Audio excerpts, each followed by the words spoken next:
Um novo governo, uma equipe econômica de excelente qualidade, tudo isso é importante para pensarmos uma economia com andamento mais favorável, mas pode não ser suficiente se não vierem as medidas necessárias para reorganizar a economia, dar condições de retomada dos investimentos, de uma reestruturação principalmente das finanças públicas.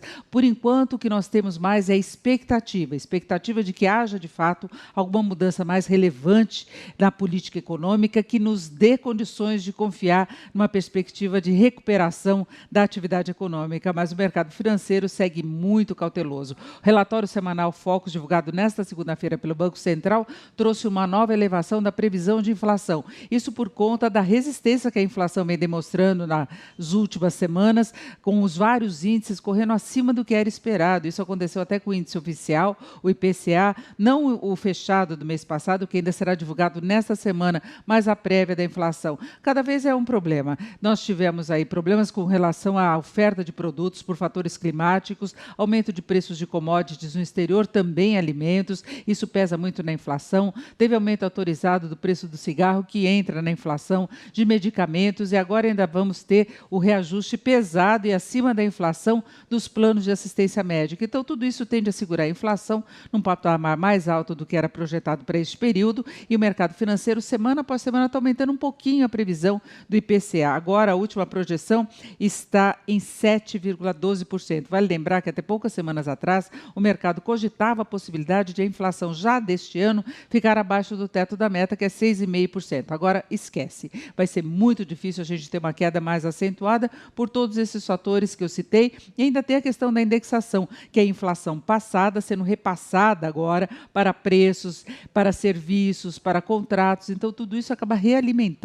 essa pressão inflacionária que nós temos visto nas últimas semanas. Agora, para o ano que vem, a projeção é bem mais favorável, o mercado mantém a expectativa do IPCA subindo 5,5%, aí sim, abaixo do teto da meta. E diante dessa perspectiva de uma inflação com um comportamento melhor, o mercado mantém aquela previsão de algum corte da taxa básica de juros nos próximos meses. Não na reunião desta semana do Copom, no Comitê de Política Monetária do Banco Central. Aí não haveria condições, não só porque a inflação continua mostrando resistência, mas porque ainda estamos naquela fase de transição de governo, de transição até da direção do Banco Central. Então, fica para as próximas reuniões. Agora, a taxa básica deve continuar em 14,25% ao ano. Agora, o mercado já demonstra um otimismo um pouco maior em relação ao comportamento mesmo da economia. Não que a gente vá reverter a crise de uma hora para outra, nada disso, mas o mercado tem cortado um pouquinho a previsão para a recessão deste ano.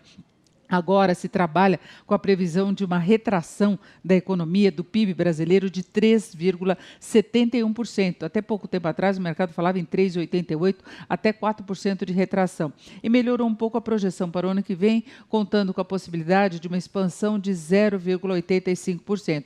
Como eu disse, é um crescimento ainda muito modesto. A nova equipe econômica ainda tem de demonstrar qual será a disposição para reestruturar mesmo a economia nos vários aspectos e lidar com uma situação de tempestade perfeita, que é o que encontrou. Nós temos uma economia com inflação elevadíssima, uma recessão histórica, um desequilíbrio histórico das contas públicas, com um rombo previsto para este ano em 170 bilhões e meio de reais, desemprego crescendo, consumo caindo, um nível muito baixo de investimentos, e é preciso mexer com a confiança dos empresários, dos investidores estrangeiros, para alavancar investimentos em infraestrutura, acelerar concessões. Enfim, a tarefa pela frente ainda é imensa. Por enquanto, o que nós temos ainda é uma situação de crise, com uma retração da atividade econômica e inflação elevada.